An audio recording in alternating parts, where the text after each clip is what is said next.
Selamat datang di YouTube channel gue Poppy. Dan di video kali ini gue ingin mengangkat tema suara perempuan dan isu sosial. Bersuaralah, jangan biarkan isu menjadi bisu.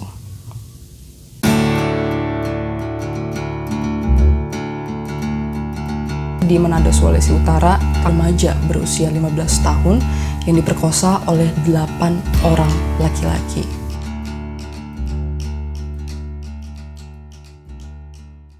Ceritanya awal mulanya si korban sedang menunggu di depan sebuah sekolah dasar, lalu dia naik angkot yang ternyata supirnya adalah si tersangka pemerkosaan. Sebelum diperkosa, korban sempat diajak berjalan-jalan hingga akhirnya dia diturunin, dibawa ke sebuah perkebunan, dan disitulah pertama kalinya korban diperkosa. Hingga jam 2 siang, korban dibawa lagi jalan-jalan sampai dia diturunin di sebuah terminal Malalayang. Dan di situ dia dijemput oleh beberapa orang tersangka dan temannya ke bekas bengkel. Dan sesampainya di tempat bengkel tersebut, temannya si tersangka bertemu dengan teman-temannya di situ yang sedang asik berjudi dan mabok-mabokan. Dan di situ terjadi pemerkosaan lagi. Keesokan paginya, korban diajak ke sebuah rumah. Dia sempat disuruh mandi, disuruh makan, disuruh ganti baju. Lalu di situ dia diperkosa lagi oleh tersangka lainnya. Dan sampai dia akhirnya dikembalikan ke tempat di mana dia sebelum menghilang, dan dia dijemput sama keluarganya. Berita ini gue dapatkan dari beberapa media dan punya catatan khusus. Dari Komnas Perempuan membuat sebuah catatan tahunan yang disingkat jadi Catahu, dan di situ disebutkan bahwa 79% kaum difabel remaja putri mengalami kekerasan seksual dari tahun 2019 sampai 2020. Dan di kasus ini kejadiannya nggak sampai di nalar gue. Karena menurut gue kaum difabel itu kaum yang harusnya kita bantu, kita bina bagaimana dia mendapatkan haknya sebagai manusia walaupun dengan kekurangan fisiknya yang dia alami. Dan tragis sih. Ya.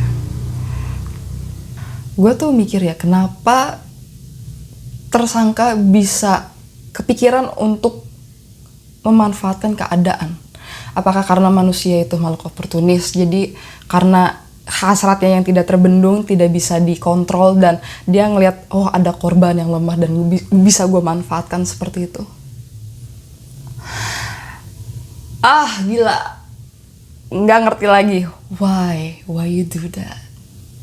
Gue speechless sih asli sama tersangka.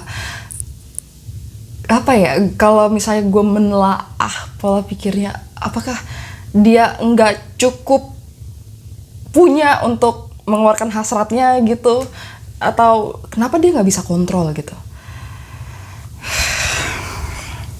Pusing guys, ini keji sih asli. Gue I so speechless. Dan menurut gue nggak normal sih orang kayak begini.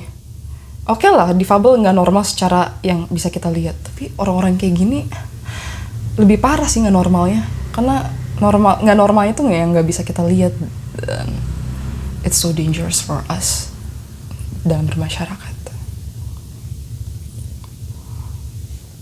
Dan dari hal ini bikin gue menyimpulkan sesuatu bahwa apa ya sih, jadi perempuan tuh nggak cukup aman di Indonesia.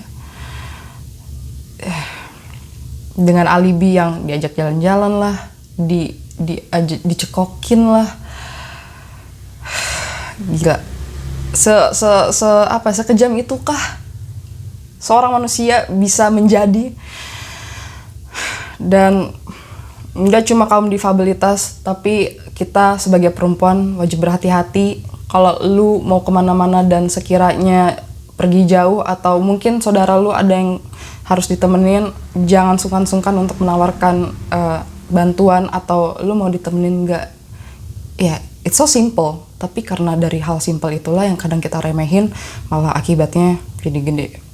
So guys, that's my statement. Kalau lu punya berita menarik yang perlu gue bacotin, lu bisa share linknya di kolom komentar di bawah. Gue Poppy, pamit dulu. See ya.